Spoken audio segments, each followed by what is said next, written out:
Good evening my dear students, welcome to our career groups. This is our admin Gauri Shankar sir. Present మనం DSC మరియు groups, సచివాలయం jobs ఇలాంటి వాటికి అన్నిటికీ ఉపయోగకరమైన జీకే క్లాసెస్ని విజువల్గా మ్యాప్ పాయింటింగ్లో చూపించి మనం ఎక్స్ప్లెయిన్ చేస్తున్నాం. దానిలో భాగంగా ఆసియా ఖండం, ఆఫ్రికా ఖండం ఆల్రెడీ కంప్లీట్ చేయడం జరిగింది. ఈరోజు థర్డ్ నార్త్ అమెరికా గురించి మనం ఎక్స్ప్లెయిన్ చేసుకోబోతున్నాం. నార్త్ అమెరికా అంటే మీకు ఇక్కడ పింక్ కలర్లో కనిపిస్తుంది చూడండి, దాన్ని ఈరోజు మనం ఎక్స్ప్లెయిన్ చేసుకోబోతున్నాం. ఓకే, దాన్ని టోటల్ వరల్డ్ మ్యాప్లో మీకు ఎక్కడుందో ఒకసారి చూపించాను, లెఫ్ట్ సైడ్ ఉంది చూడండి.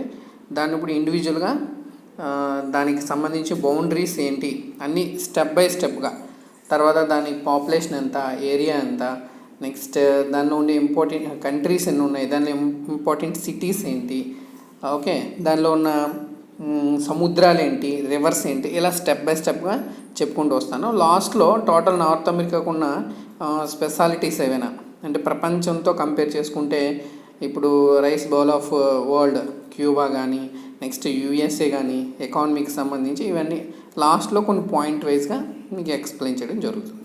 ఓకే రైట్, ఈరోజు ఈ నార్త్ అమెరికా గురించి స్టార్ట్ చేసుకునే ముందు ఒక ఇంపార్టెంట్ పాయింట్, మన స్టూడెంట్స్ అందరూ కూడా ఓన్లీ ఇంట్లోనే ఉండండి, చదువుకోవడానికి ప్రాధాన్యత ఇవ్వండి, అండ్ మాస్క్ తప్పనిసరిగా ధరించండి. ఓకే రైట్, ఇంకా నార్త్ అమెరికా గురించి స్టార్ట్ చేద్దాం. ఫస్ట్ కొన్ని పాయింట్స్ వైజ్గా చూపించిన తర్వాత అంటే దీని యొక్క ఏరియా ఎంత, తర్వాత పాపులేషన్ ఎంత, ఇవన్నీ చెప్పడం కోసం ఎందుకు మనం థర్డ్ ప్లేస్లో ఎక్స్ప్లెయిన్ చేసుకుంటున్నాం అంటే, this is the third largest continent in the world. అంటే టోటల్ ఖండాల్లో ఇది 3వ అతిపెద్ద ఖండం అనమాట విస్తీర్ణంలో. ఓకే, ఆసియా గురించి చెప్పాం విస్తీర్ణం, అండ్ ఆఫ్రికా గురించి కూడా చెప్పాం. అది 450 కోట్ల దగ్గర ఉంటే ఇది 3 అని చెప్పాం, అదే 4.5 అది, ఇదేమో 3 అని చెప్పాం ఆఫ్రికా. ఇప్పుడు ఇక్కడికి వచ్చినప్పటికీ 2.47 crore చదరపు కిలోమీటర్లు ఉంటుందన్నమాట. దాని కొంచెం మీకు పాయింట్స్ రూపంలో చూపించే ప్రయత్నం చేస్తాను. ఓకే చూడండి, ఇక్కడ మీకు డిస్ప్లేలో చూపించడం జరుగుతుంది. Facts about north America. Size 2.47 crores, అది మిలియన్స్లో ఇవ్వడం వల్ల మీకు అలా 24 పక్కన కామ పెట్టడం జరిగింది. 2.47 crore చదరపు కిలోమీటర్లు, స్క్వేర్ కిలోమీటర్లు ఉంటుంది. నెంబర్ ఆఫ్ కంట్రీస్ చూసుకుంటే 23 ఉన్నాయి దేశాలు. అవి ఏంటంటే యునైటెడ్ నేషన్స్లో అంటే అసెంబ్లీ స్థానాల్లో అనమాట, వారిని వాళ్ళు స్టేట్స్ అని పిలుస్తూ ఉంటారు. నెక్స్ట్ పాపులేషన్ విషయానికి వచ్చినప్పటికీ 57.90 మీకు ఇక్కడ చూపిస్తున్నది కూడా డిస్ప్లేలో చూడండి, అంత పాపులేషన్ ఉంది. అదే మీరు మిలియన్స్లో చెప్పుకున్నట్లయితే 579 మిలియన్ పాపులేషన్ ఉందన్నమాట. ఓకే, ఇది third largest continent in area విషయంలో ఇది 3వ అతిపెద్ద ఖండం, అండ్ జనాభా విషయానికి వచ్చినప్పటికీ 4th లార్జెస్ట్ కాంటినెంట్ అనమాట. ఓకే, ప్రపంచంలో. ఇంకా దీనిలో ఉండే లార్జెస్ట్ సిటీస్ చూసుకుంటే New York, Mexico, Los Angeles, Chicago, Boston ఉన్నాయి. ఇవి ఏంటంటే సిటీస్. ఓకే, సిటీస్తో మనకు అంత పని లేదు, కానీ దీనిలో మొత్తం మన ఆఫ్రికాని మనం డివైడ్ చేసినట్టు ఒక 5 పార్ట్స్ కింద డివైడ్ చేసాం, గుర్తుంది కదా, east, west, north, south and central ఆసియాని డివైడ్ చేస్తాం. అలాగా దీన్ని చూసుకున్నట్లయితే దీన్ని కూడా సింపుల్గా 4 or 5 పార్ట్స్ కింద మనం డివైడ్ చేయొచ్చు. అలా డివైడ్ చేసి కూడా మీకు చూపిస్తాను. ఒకసారి ఇప్పుడు చూసినట్లయితే టోటల్ నార్త్ అమెరికాని సింపుల్గా గుర్తుంచుకోవడానికి మనం చూడండి 4 డిఫరెంట్ కలర్స్గా నేను డివైడ్ చేశాను. అవి ఏంటంటే చూసినట్లయితే టోటల్ గ్రీన్ కలర్లో అంటే ఆఫ్ మధ్యలో గీత తీసుకుంటే పైన ఉన్న పార్ట్ అంతటిని కెనడా అని పిలుస్తాం. కింద బ్లూ కలర్లో ఉన్నదంతా కూడా యునైటెడ్ స్టేట్స్ అని పిలుస్తాము. ఇక్కడ ఇంకొకటి కూడా ఉంది చూడండి ఈస్ట్లో, అది కూడా అలాస్కా దేశం అనమాట, అది యునైటెడ్ స్టేట్స్లో ఉన్న భాగమే, అదొకటి. ఇంకా లాస్ట్లో చూసుకుంటే మెక్సికో ఉంటుంది. అంతే, ఈ 3 ఇంపార్టెంట్ అనమాట. 3 పార్ట్స్ కింద డివైడ్ చేస్తారు. దీని లోపల మళ్ళీ విడివిడిగా ఉంటాయి, వాటిని వాళ్ళు స్టేట్స్ అని పిలుస్తారు. కానీ మనం ఏం చేస్తామంటే దేశాలు అని చెప్పుకుంటున్నాం. ఇంకా దేశాలు మన భాషలో అంటే భారతదేశంలో ఉపయోగించిన దేశాల ప్రకారం అయితే మెయిన్ ఈ 3 ఉంటాయి వాళ్ళకి, మెక్సికో, యునైటెడ్ స్టేట్స్, కెనడా అనమాట. ఓకే, ఇంకా పైన గ్రీన్లాండ్ ఉంది. ఈ గ్రీన్లాండ్ అనేది ఒక సపరేట్ దీవ్ అనమాట, దీనిలో మనుషులు నివసించరు, కానీ ఇది డెన్మార్క్ అనే దేశానికి సంబంధించింది. అది కూడా మనం నెక్స్ట్ ఇమేజ్లో చూపిస్తాను. ఇది సింపుల్గా మీకు అర్థం అవడం కోసం ఇలా 3 పార్ట్స్ కింద మనం డివైడ్ చేసాం టోటల్ నార్త్ అమెరికాని.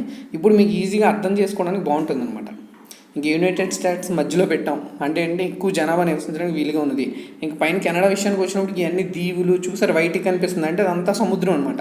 ఇంక ఇవన్నీ చిన్న చిన్న దీవులు, ఐస్, పైన అంతా ఐసే ఉంటుంది. గ్రీన్లాండ్కి కెనడాకి మధ్యలో చిన్న చిన్న గ్రీన్ కలర్లో దీవులు కనిపిస్తున్నాయి చూడండి, ఇవన్నీ కూడా ఐస్తో కప్పబడి ఉంటాయి అన్నమాట. మనుషులు నివసించడానికి అవకాశం అనేది ఉండదు.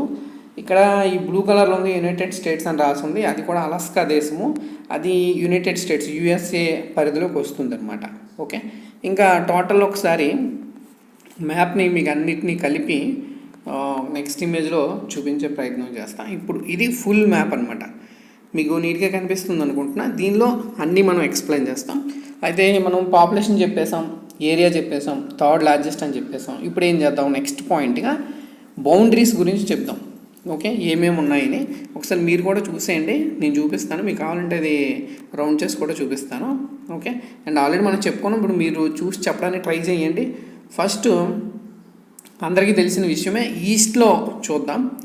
ఈస్ట్లో ఈ టోటల్ నార్త్ అమెరికాకి తూర్పున ఉన్నది ఏంటో చెప్పండి.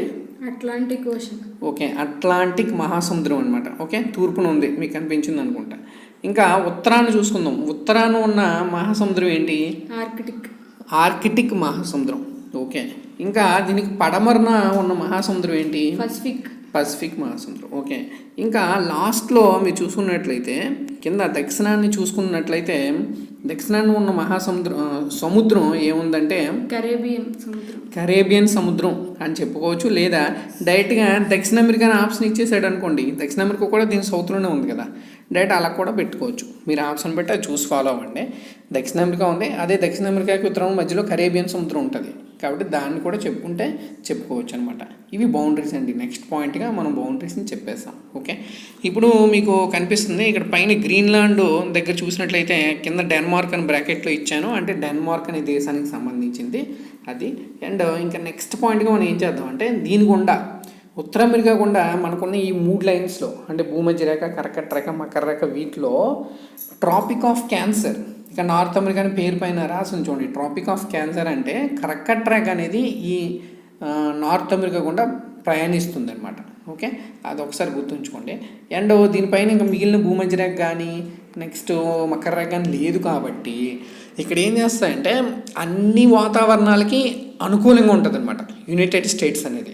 ఇక్కడ కర్కట ప్రాంతంలో ఏమవుతుందంటే ఎండలో అవి ఎక్కువ ఉన్నాయి అనుకోండి, పైనేమో ఫుల్ మంచు ఉంటుంది, ఇంకా మధ్యలో. అందుకనే మొత్తం అన్ని సీజన్లు కూడా పర్ఫెక్ట్గా అంటే కరెక్ట్ పద్ధతిగా కనిపించేది ఎక్కడంటే యునైటెడ్ స్టేట్స్ అనమాట. అన్ని రకాల వాతావరణాలు వాళ్ళు చూస్తారు. ఓకేనా, అదే ఒక పాయింట్, ఇంపార్టెంట్ పాయింట్. మిగిలిన అన్ని ఖండాల కంటే దీనికి ఆ ప్రత్యేకత ఉంది. మిగిలిన అన్ని ఖండాల కంటే వీళ్ళు ఎక్కువగా అన్ని రకాల వాతావరణాన్ని చూడొచ్చు అనమాట. ఓకే, అండ్ ఇంకా దీనిలో మీకు కనిపిస్తున్నాయి. తర్వాత ఇక్కడ ఇప్పుడు ఈ జీకే విషయానికి మ్యాప్ పాయింటింగ్ వచ్చినప్పుడు ఏంటంటే సమయం ఎక్కువ ఖర్చు అవుతుంది మీకు. అంటే అలా ఎక్కువ చూడడానికి ఇదేంటి రూపు ఇంత టైం పడుతుంది అనుకోవచ్చు, కానీ నేను ఇంకా చాలా తక్కువ సమయం చెప్తున్నా, 20-30 మినిట్స్లో కంప్లీట్ చేయడానికి ట్రై చేస్తున్నా. అలా ఎప్పుడూ నేర్చుకోకూడదు. మీరు చాలా ఎక్కువ సమయమే చూస్తూ ఉండాలి. ఒక మ్యాప్లో ఎంత ఎక్కువ చూస్తూ ఉంటే మీకు అంత నాలెడ్జ్ ఉంటుంది అనమాట. అలా పదే వాటిని చూస్తూ ఉండాలి. ఓకే, కాబట్టి ఎప్పుడు అలా అనుకోవద్దు, తక్కువ సమయం ఎక్కువ సమయం అలా సమయం ఎప్పుడు కూడా మీరు సెట్ చేసుకోవద్దు. ఓకే, మ్యాప్ విషయానికి వచ్చినప్పటికీ. ఓకేనా, అండ్ దీనిలో చూసారో మీకు నెక్స్ట్ అంటే సముద్రాలు కూడా ఈ ఇమేజ్లో చూపించాను, బట్ నెక్స్ట్ దానిలో ప్రత్యేకంగా సముద్రాలన్నీ ఒకే మ్యాప్లో చూపించే ప్రయత్నం చేస్తాను. మెయిన్ పార్ట్స్ అయితే చూసుకున్నారు కదా, Mexico, United states of America, Canada, అవి మెయిన్ పార్ట్స్ అనమాట. ఓకే, ఇంకా నెక్స్ట్ విషయానికి వచ్చినప్పటికీ సముద్రాలని ప్రత్యేకంగా దీనిలో చూపించే ప్రయత్నం చేస్తున్నా. ఒకసారి ఈస్ట్ నుంచి చూసుకొని వద్దాం. ఫస్ట్ చూస్తే గ్రీన్లాండ్ పక్కన, అది యాక్చువల్గా నార్త్ అమెరికాలోకి రాదు, ఎందుకంటే అట్లాంటిక్ ఓషన్లో ఉన్న సముద్రం అనమాట. నార్వేగియన్ లేదా అక్కడ సైలెంట్ లెటర్స్ కూడా ఉంటాయి, బట్ నార్వే అనే దేశం ఉంది కాబట్టి మీకు అర్థం అవడానికి నార్వేగియన్ సీ అనేది ఈస్ట్లో ఉంది, మీకు కనిపించే ఉంటుంది. అండ్ దాని కింద చూసుకుంటే లాబ్రాడార్ సముద్రం, లాబ్రాడార్ సీ కూడా ఇక్కడే ఉంది నార్త్ అమెరికాలో. తర్వాత బఫిన్ బే అంటే ఖాతము, అదే అఖాతం అని పిలుస్తాం కదా, బంగాళాఖాతము అలా. ఇది బఫెన్ బే అనమాట, అంటే లోతు ఎక్కువగా ఉంటుంది అక్కడ. బఫెన్ బే, అక్కడే బఫిన్ ఐలాండ్ కూడా ఉంది, అందుకే దానికి బఫెన్ బే అని పెట్టారు. ఇంకా దాని మధ్యలో చూసుకున్నట్లయితే నార్త్ అమెరికా మధ్యలో అది ఎక్కడ ఉంది, కెనడాలో ఉంది. మీకు అందుకే ఇందాక 3 పార్ట్స్ కింద డివైడ్ చేసాను చూడండి. కెనడియన్ సీల్ నేచర్ చూసిన అంటే అంతా కెనడా ప్రాంతం అనమాట. ఓకే, ఆ కెనడా ప్రాంతంలో ఉన్న అఖాతం పేరు ఏంటంటే హడ్సన్ అఖాతం. చాలా ఇంపార్టెంట్ పేరే. హడ్సన్ అఖాతం ఎక్కడ ఉందని చాలా సందర్భాల్లో గ్రూప్ 2లో వచ్చింది బిట్టు. హడ్సన్ అఖాతం నార్త్ అమెరికాలో ఉంది. ఇంకా దాని కింద చూసుకుంటే గ్రేట్ లేక్స్ అని ఒక ప్రాంతం ఉంది. అదే కొలనులు, సరస్సులు అనుకోవచ్చు. ఇది చిన్న చిన్న సముద్రాల లెక్కలో కూడా వచ్చేస్తుంది గ్రేట్ లేక్స్ అనేది. ఓకే, నదుల లెక్కలో కూడా వస్తుంటుంది. ఓకే, ఇంకా కిందకు వచ్చేస్తే మెక్సికో భాగంలో, మెక్సికోని మనం డివైడ్ చేసాం కదా, మెక్సికో భాగంలో ఉన్న సముద్రం కాబట్టి దీన్ని గల్ఫ్ ఆఫ్ మెక్సికో అని పిలుస్తాం అనమాట. ఇంకా అంతకన్నా కిందకు వచ్చేస్తే కరేబియన్ సముద్రం, అది తెలిసిన విషయం. కరేబియన్ ఉందని చెప్పాం కదా బార్డర్లో. ఇలా మెయిన్ సముద్రాలు చూడండి, కరేబియన్ చెప్పాం, గల్ఫ్ ఆఫ్ మెక్సికో, ఇక్కడ గ్రేట్ లేక్స్, పైన హడ్సన్ అఖాతం, బఫిన్ బే, లాబ్రాడార్, నార్వే. ఇంకా లెఫ్ట్ సైడ్కి వచ్చేస్తే పైన బ్యూఫోర్ట్ సీ ఒకటి ఉంది. ఇంకా దాని పక్కన బేరింగ్ సముద్రం ఉంది. చూడండి ఒకసారి గ్రూప్ 2కి ఇంకా అంతకన్నా హై లెవెల్ ఎగ్జామ్స్ కూడా అడుగుతుంటాడు. ఏంటంటే బేరింగ్ సముద్రం అనేది బాగా ఈ కార్నర్లో, లెఫ్ట్ సైడ్ కార్నర్లో చూడండి. ఇంకా దాంట్లో లెఫ్ట్కి వెళ్ళిపోతే ఇది గ్లోబ్ కాబట్టి అటు నుంచి ఆసియా ఖండం టచ్ అయిపోయి వచ్చేస్తుంది అనమాట. రష్యా టచ్ అయ్యి వచ్చేస్తుంది. అర్థమైనా? అందుకే ఆసియా ఖండాన్ని ఈ నార్త్ అమెరికాని వేరు చేస్తున్న సముద్రం ఏంటని అడుగుతాడు, లేదా జలసంధి ఏంటని అడుగుతాడు. ఎక్కువగా అడిగితే దాన్ని బేరింగ్ జలసంధి లేదా బేరింగ్ సముద్రం అని రాయొచ్చు అనమాట. ఓకే, ఆ పాయింట్ ఒకసారి గుర్తుంచుకోండి. కరెక్ట్గా అలాస్కా దేశం పక్కన ఉంటుంది అది. ఇంకా అది పక్కన దాటి వెళ్తే మళ్ళీ అటు నుంచి తిరిగి రష్యా దేశం టచ్ అయిపోతుంటుంది, జపాన్ అవి టచ్ అయిపోతాయి. అందుకు బేరింగ్ సముద్రం అనేది ఆ రెండింటికి మధ్యలో ఉందని చెప్పుకోవచ్చు అనమాట. ఓకే, ఇది సముద్రాలు అండ్ అఖాతాలు గురించే. మీకు ఇంకా కొంచెం ఇంకా ఎడిషనల్ ఇన్ఫర్మేషన్ ఇంకా నేర్చుకోవాలి అనుకుంటే నెక్స్ట్ ఓన్లీ అఖాతాల సముద్రాలు టోటల్ వరల్డ్లో మీకు ఇమేజ్ తీసి ఉంచాను, ఒకసారి చూసుకోండి. ఎక్కువ ఇంట్రెస్ట్ ఉన్న వాళ్ళు ఒక 10 సెకండ్స్ చూస్తాను, మీరు బాగా గమనించుకోండి ఏమేమి ఉన్నాయో చూసుకుంటే. పైన బఫిన్ బే, హడ్సన్ బే, తర్వాత Davis straight, Denmark straight, Gulf of Alaska, Alaska దేశం పక్కన ఉంది కాబట్టి గల్ఫ్ ఆఫ్ అలాస్కా, అది కూడా కింద మెక్సికో దగ్గర ఉంది కాబట్టి గల్ఫ్ ఆఫ్ మెక్సికో. ఇంకా ఇంకా బే ఆఫ్ బిస్కీ ఇక్కడ ఐరోపాలో, అవి ఇంకా మనం చెప్పలేదు, చూసుకోండి. ఇంకా ఎక్కడెక్కడ బే ఆఫ్ బెంగాల్, మన బంగాళాఖాతం, ఇది టోటల్ వరల్డ్లో అనమాట. ఓకే, ఇంట్రెస్ట్ ఉన్న చూసుకోండి. నెక్స్ట్ ఇప్పుడు ఈ నార్త్ అమెరికాకి సంబంధించిన కొన్ని ఫ్యాక్ట్స్ మీకు టైప్ చేసి ఉంచాను, నీట్గానే కనిపిస్తుంది అనుకుంటున్నా. ఒకసారి అవన్నీ చూసుకున్నట్లయితే పాయింట్ వైజ్గా ఒకసారి చదువుతాను చూడండి. First the north America has 5 time Jones and is the only continent with every type of climate. అది మీకు ఇందాక చెప్పాను, ఎవ్రీ టైప్ ఆఫ్ క్లైమేట్ ఉన్న ఖండము ఈ నార్త్ అమెరికా అనమాట. Next North America was named after the explorer Amerigo Vespucci and is also known as the new world. New world అనే పేరు కూడా దీనికి ఉందన్నమాట. Okay, of the 7 continents of the world, North America's population density at 22.9 per square kilometer is the highest. అంటే North America అనేది చిన్న place ఉన్నా తక్కువ ప్లేస్లో ఎక్కువ జనాభా నివసించిన దానిలో ఇది హైయెస్ట్ ప్లేస్లో ఉందన్నమాట. ఓకే, పాపులేషన్ డెన్సిటీ అంటే తెలుగులో చూసుకుంటే జనసాంద్రత, అంటే 1 square kilometerలో ఎంత జనాభా నివసిస్తున్నారు అని, అలాంటి విషయాలు ఇది ఎక్కువ ఉంటుంది అనమాట. ఎందుకంటే మధ్యలో యునైటెడ్ స్టేట్స్ ఆఫ్ అమెరికాలో ఎక్కువ నివసించడానికి అవకాశం ఉంటుంది, తక్కువ ప్లేస్లో ఎక్కువ మంది జనాభా నివసిస్తూ ఉంటారనమాట. అందుకని జనసాంద్రత ఎక్కువగా ఉంటుంది ఇక్కడ. Next the largest fresh water lake in the world, lake superior కూడా ఈ ఖండంలోనే ఉంది. ఓకే, అది అడుగు జస్ట్ మీకు ఎగ్జామ్స్లో ఇది ఎక్కడ ఉంది గుర్తించమన్నారు కాబట్టి ఆ పేరు, సముద్రం సరస్సు పేరు గుర్తుంచుకోండి, అది ఏ ఖండమో గుర్తుంచుకోండి సరిపోద్ది. లేక్ సుపీరియర్ అనేది ప్రపంచంలోనే ఫ్రెష్ వాటర్లో ఇది మొదటి ప్లేస్లో ఉందన్నమాట. ఆ లేక్ సుపీరియర్ అనేది కూడా నార్త్ అమెరికాలో ఉంది. Next the world's 3rd longest river, 3వ అతిపెద్ద నది అయిన ద మిస్సిసిపి కూడా నార్త్ అమెరికాలోనే ఉంది. ఓకే, మిగిలిన మనం ఫస్ట్ సెకండ్ కూడా ఆ ఖండాలు వచ్చినప్పుడు చెప్పాం. ఓకే, అవన్నీ ఆర్డర్లో రాసుకుంటే మీకు ఏ కన్ఫ్యూజన్ ఉండదు. Next when compared with the other continents, అంటే మిగిలిన కాంటినెంట్స్తో పోల్చుకుంటే north America is the highest average per person income, అంటే పెర్ క్యాపిటా ఇన్కమ్ అంటాం కదా. అంటే అర్థం ఏంటంటే ఒక వ్యక్తి సంపాదన ఎంత ఉందో లెక్కేసుకుంటే నార్త్ అమెరికాలో ఎక్కువ ఉంటుంది అనమాట. ఎందుకంటే తక్కువ జనాభా, fully developed continent, fully developed countries కూడా. కాబట్టి ఏమవుతుంది, మొత్తం ఇన్కమ్ని బై పర్సన్స్ డివైడ్ చేసుకుంటే ఒక పర్సన్కి చాలా ఎక్కువ ఇన్కమ్ కనబడుతుంది అనమాట. అది మన భారతదేశం చాలా తక్కువ కనబడుతుంది, ఎందుకంటే ఎక్కువ జనాభా కాబట్టి. Next the average food intake of individuals, ఇది హైయెస్ట్ ఆన్ ది కాంటినెంట్. అంటే ఒక పర్సన్ యొక్క ఇండివిజువల్ ఫుడ్కి సంబంధించి ఇంటేక్ ఎంత అవుతుందో చూసుకుంటే అత్యంత ఎక్కువ ఉన్న ఖండము ఈ నార్త్ అమెరికా అనమాట. అంటే ఒక పర్సన్ కన్జ్యూమ్ చేస్తున్న ఫుడ్ విషయంలో చూసుకున్నా కూడా ఇది హైయెస్ట్ ప్లేస్లో ఉంది. Next the world largest economy the US is the part of north America. అంటే ప్రపంచంలోనే అతిపెద్ద ఎకానమీ కలిగి ఉన్న, ఆర్థిక శాస్త్రం కలిగి ఉన్న ఖండము అంటే దేశము యుఎస్ఏ, అది ఈ ఖండంలోనే ఉందన్నమాట. Okay, next the world's largest producer of maize, wheat, spelling wrong పడింది చూసుకోండి, wheat and soybean is North America. అంటే ప్రపంచంలోనే అత్యధికంగా జొన్నలు, ధాన్యము, సోయాబీన్స్ ఉత్పత్తి చేస్తున్న ఖండము నార్త్ అమెరికా. అది ఎక్కువ హైలీ డెవలప్డ్ కంట్రీ అనమాట. Next the world's largest sugar exporter, దాన్నే మనం sugar bowl of the world అని పిలుస్తాం, తెలుసు కదా, క్యూబా. ఆ క్యూబా అనేది ఈ నార్త్ అమెరికాలోనే ఉందన్నమాట.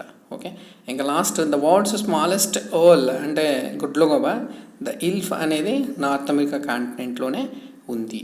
ఓకే, ఇవి ఇంపార్టెంట్ పాయింట్స్. ఇంతకుమించి చాలా ఎక్కువ పాయింట్స్ ఉంటాయి. మనం ఇప్పుడు రివర్స్ గురించి చెప్పుకున్నా, మొన్న నేను డైరెక్ట్ కంటెంట్కి సంబంధించిన వీడియో చెప్పినప్పుడు చెప్పాను రివర్స్ ఏమేమి ఉన్నాయని.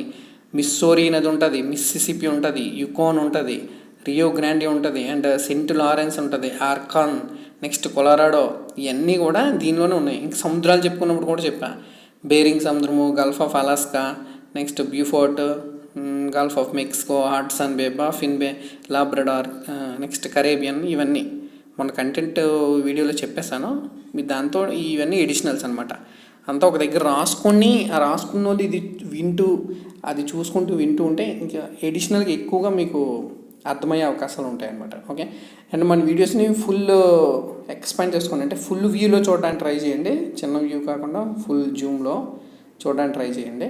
ఓకే, అండ్ రేపు మరొక కాంటెంట్తో ఎడిషనల్ ఇన్ఫర్మేషన్, అండ్ ఇంకా చాలా ఎక్కువ ఉంటాయి, ఎక్కువ పాయింట్స్, మరీ డెప్త్ అయిపోతే నేర్చుకోవడానికి ఇబ్బంది పడతారని నేను మెయిన్వే ఇంకా చెప్తున్నా. ఓకే, నెక్స్ట్ స్టెప్లో ఇంకొంచెం ఎడిషనల్గా మనం నేర్చుకుంటాం. ఓకే, రైట్, మళ్ళీ నెక్స్ట్ వీడియోలో మరొక కంటెంట్తో కలుద్దాం. Until then, thank you, good night, thanks for watching, especially our subscribers and our students. Thank you.